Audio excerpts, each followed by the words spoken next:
कभी शांति नहीं पाएगा। ये जवान बहुत लगेगा।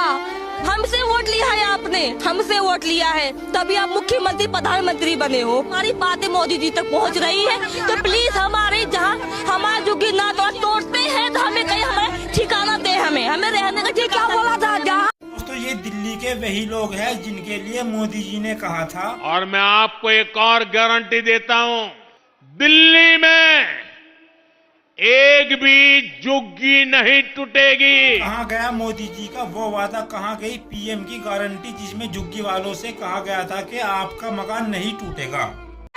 मोदी यहाँ पे आएगा, हम यहाँ पे मरेंगे, यहाँ पे मरेंगे, यहाँ पे आएगा मोदी, यहाँ पे आएगा। कौन है रेखा को लेकर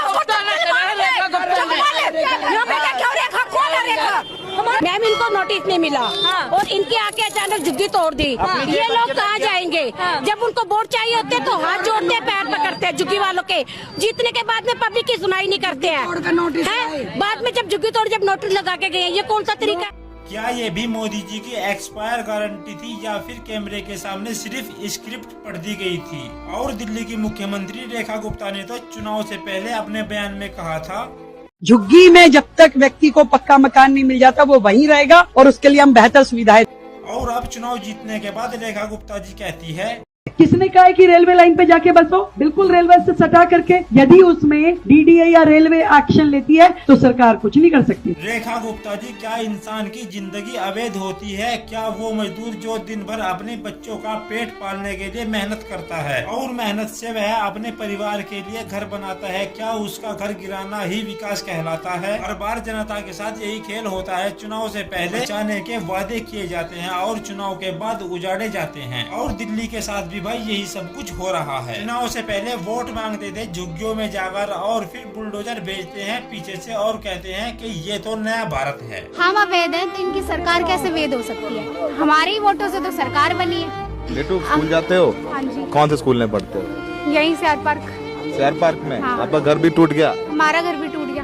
किताबें कहाँ हैं आप? हमारी तो सब इसी में दब गयी। किताबें दब गयी आपकी? सब दब गयी। कौन सी क्लास पढ़ते हो बेटू? 12th में पढ़ती थी। बोर्ड एग्जाम है? हाँ, अभी गई थी मैं 12th में। सब इसी में दब गया, पढ़ाई भी इसी में दब गई, घर भी इसी में चला गया। हम तो इसी मलबे के ऊपर रह रहे हैं। जो झुग्गी वैसे नाले के पास बसी थी और रेलवे के पास बनी थी, उन झुग्गी को हटाए। ये झुग्गी कौन सी फ्लाईओवर पे बनी थी जो इनको तोड़ा गया? बेटू आपका नाम क्या है? पूरा नाम बताओ। हमारा तो अब कोई नाम ही नहीं बचा, हमारे तो सब डॉक्यूमेंट इसी में दब गए। अब क्या नाम रहेगा हमारा?